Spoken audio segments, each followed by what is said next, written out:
Live. Okay, hi, we are live, and I'm Steve Sabadeski. We're going to be talking about Louisiana politics with Jeff Crouere and Jim Brown. We're waiting for Lauren Shahardy, and hopefully he'll be able to make it. He had a meeting he had to go to. So welcome, Jim and Jeff. I know that you guys are muted right now, but let me throw the question out at this point to Jim Brown. Jim, we had some incredible news, I guess, not that we didn't expect it, and that's David Vitter has decided to run for governor. And I'm just wondering, what's going on? Do you think he has a chance? He's leading right now according to the polls, but do you think that that he's going to continue with that? And what's your overall gut feeling about all this? The Vitter announcement was no surprise. There had been rumors going around for months that he was seriously looking at it. A lot of people said, why would he give up a United States Senate seat to come back to Louisiana and get into the intricacies and the details and the controversies that just eat you alive on a local level? And so I think he thrives on that. If you look into the legislature, I think the happiest time David Vitter ever had was when he was in the Louisiana legislature, taking on Edwin Edwards and taking on whoever the governor was, and taking on the whole power structure. So I'm not surprised he ran and that he's running, number one, to tell you. Second of all, there's still an uphill fight for the Republicans to take over the U.S. Senate. So Vitter is, because of his seniority and a variety of things, he's not a major high-level Republican in Congress in Washington, and he's in a minority party. And so many friends have told me that Washington is about the loneliest place you could be right now, that nobody is friends unless you're within your immediate group. I don't think he and his wife are happy in Washington. So he's taking a look at coming back home, announcing he is, and I agree with you. He's the favorite, and there's a lot of unanswered questions about David Vitter. You either like him or you don't like him, and there's a lot of people who he's crossed who are mad at him, and it's a question of what kind of coalescing he can do. Steve, politics have a short lifespan, and your enemy today is your friend tomorrow, and so Vitter is the leading candidate. I think he's going to stay that way for a while. But I think he's got some healing to do amongst a number of people that he's stepped on. And if he can't do some healing, there's going to be a good opportunity for a Jay Darden, a John Kennedy, possibly a Democrat to say, look, all this confrontation has ripped this state apart. We've got to bring it all together. So, yes, he's the leading candidate. He could well be elected, but he's got a long way to go in the healing process. And I don't know if he's really got it in him or not. That's the unanswered question. Okay, Jeff. John Kennedy is an interesting fellow. Kennedy is the state treasurer.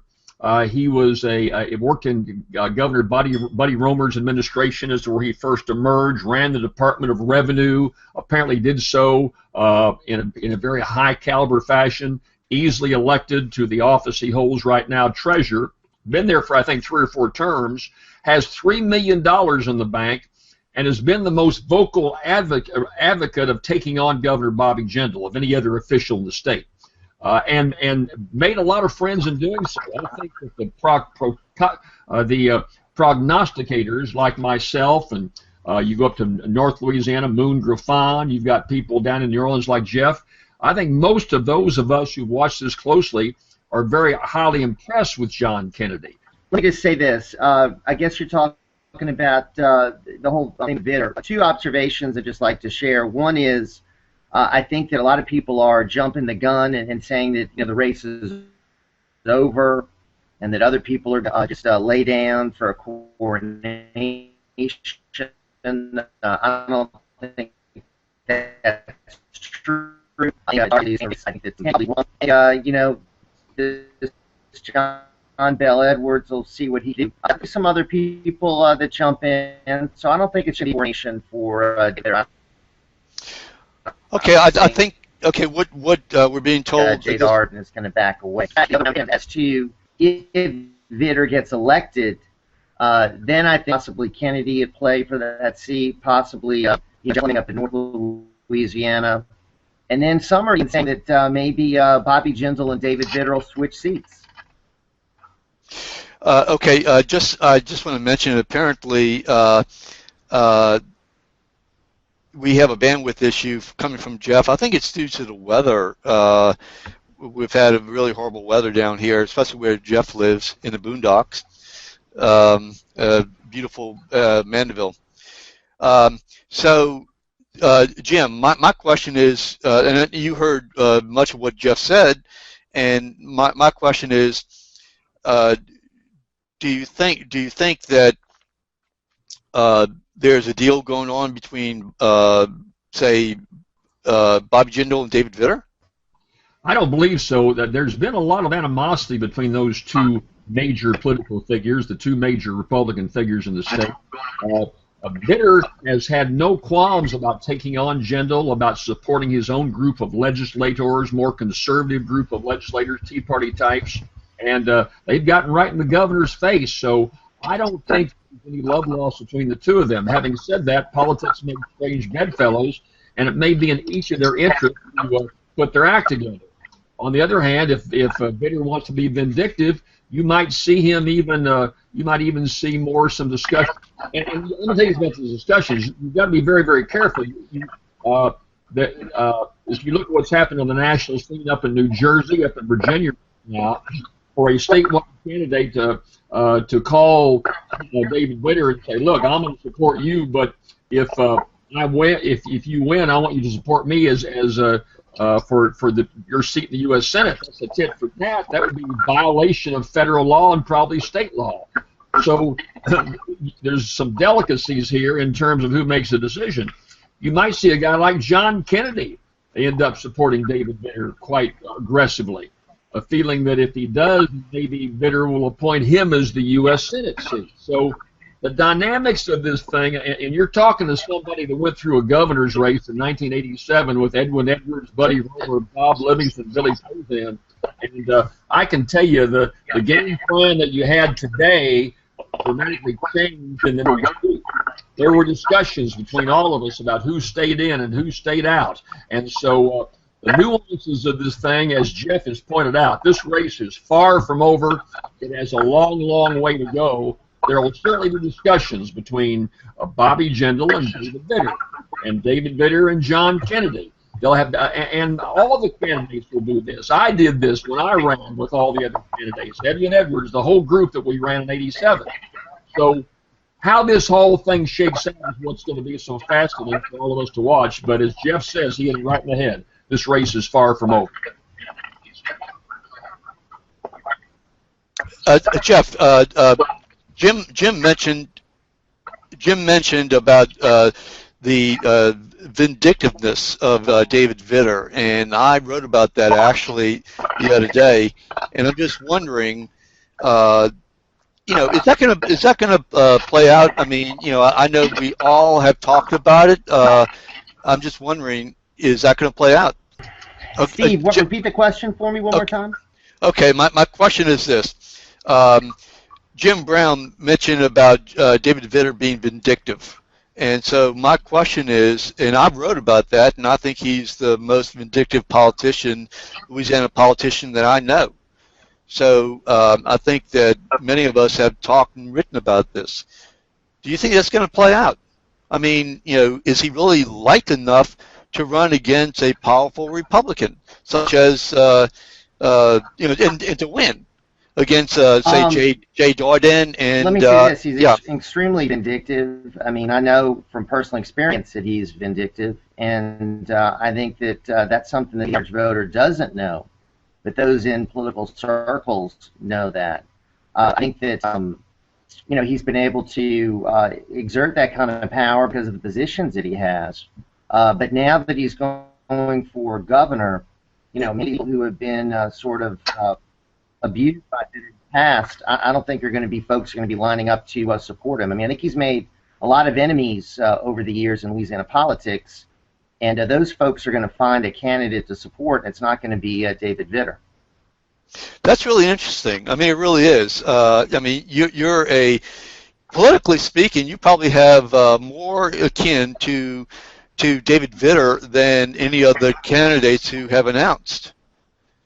And you're a strong a strong Tea Party person, and David Vitter needs a Tea Party crowd like he got, during the last election when he beat the Democrat. I think John Kennedy is certainly right.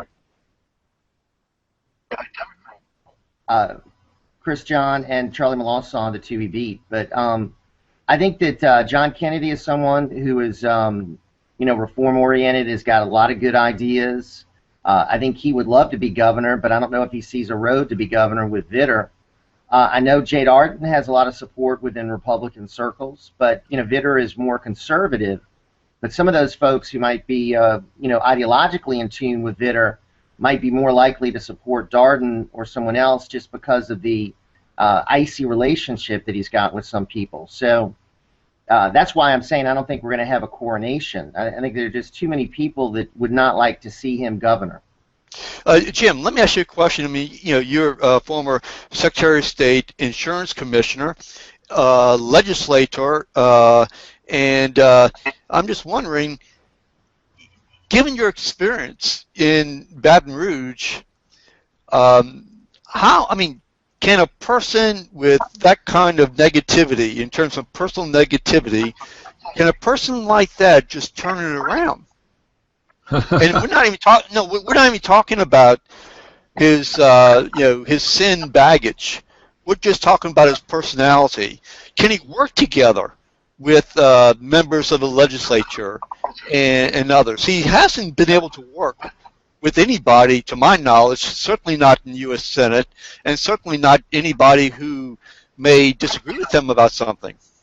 Well, what he's done is, and that's where, unfortunately, in my opinion, money becomes such a major player. Vitter has a special PAC that, surprising to me, is authorized to spend money on either a federal or Louisiana election.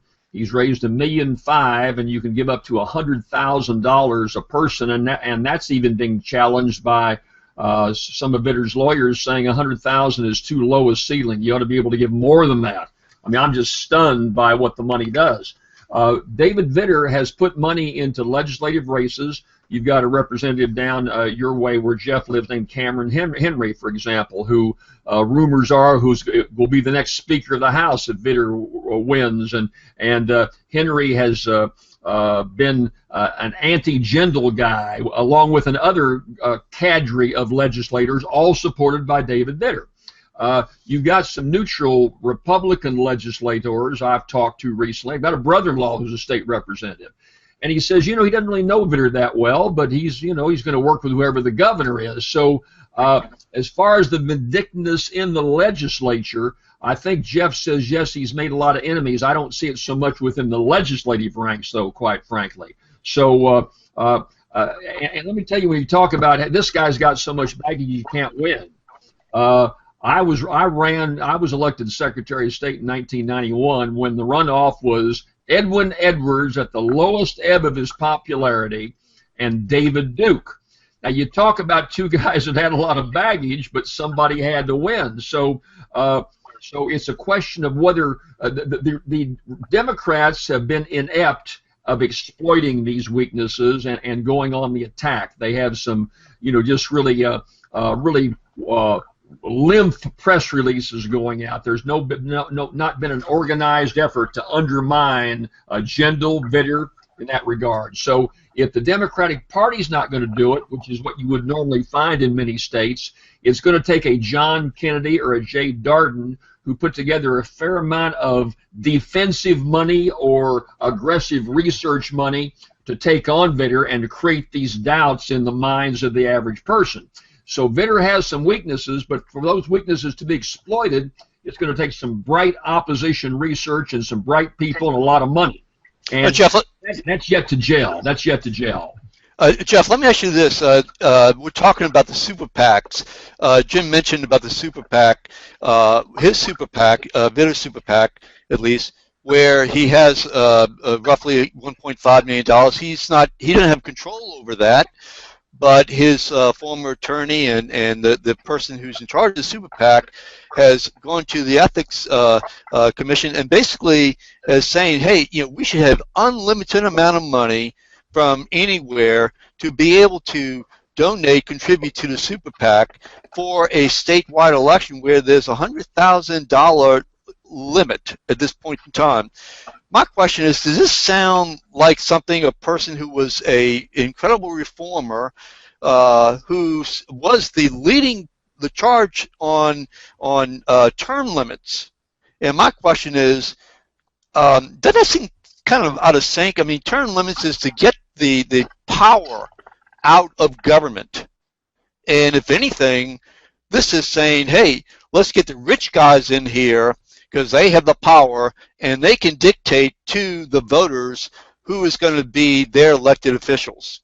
What's your take? Let me just, if I could respond a little bit to what Jim said. I think Vitter has been elected now twice to statewide office, in 2004 and 2010. And neither campaign against Vitter has been what I would call good. And I would say he has been the beneficiary of an absolutely pathetic Democratic Party. And I think in the last election, of course, he ran against Obama, and the issue of his personal scandals didn't even come up. I can't imagine Jay Darden being as inept and ineffective as those previous two candidates who tried to run against him. So I would say that Darden is the best one to try to take advantage of those issues, and I don't think that those personal issues are off the table. I think that they could very well come back up in another election, and I think Darden would be probably the one who would probably be the most effective to go after Vitter on them, because Darden's got a pretty clean record. I also think that Democrats would be wise to just give up the hope of trying to get anyone elected to the position and get behind Darden. That's really interesting. So, I mean, right now, the only person that has actually said that he's going to run is whom? for Democrats. Well, there's been a pretty bright Democrat who has a lot of respect. If you talk to legislators, they will tell you that John Bell Edwards, who's a state representative over in the Hammond area, his father was a very popular sheriff over there for years, that as far as being an effective legislator, that Edwards is likable. They all like him. He apparently is very competent. He is pretty much jumped out in front of the mantle of being the Democratic candidate. I think he's raised about $250,000, not a lot of money, but at least he's beginning. So I think we're going to have a hard time. I would agree with Jeff, quite frankly. If you want to beat Vitter, the best way to do it is for the Democrats not to have a candidate. I just don't see that happening, though. Edwards seems to be pretty set on running, and he'll raise, when all is said and done, $1 million. And be a fairly viable candidate in the top 3 or 4. Can't win, in my opinion, but he'll be, to some degree, the loyal opposition. Now, the problem it creates for Darden, if Vitter runs strongly on the right, and you have John Bell Edwards in there, you may see the left and the right, as so often happens in our open primary system, be in the runoff, and then in this state being a red state, the Republican, if you take Vitter, for example, would easily be elected. Jeff, the last question that we're going to take about this issue, and we're just going to take another issue real quick.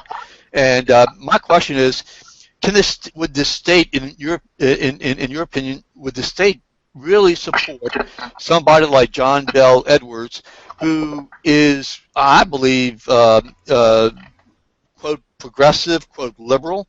I mean, is that a possibility at this point in time, given everything we know about the state turning red, raw red? The party, until they can their best option is try to work with the Republican that, is most clear in the principles, and that would be Darden. Okay.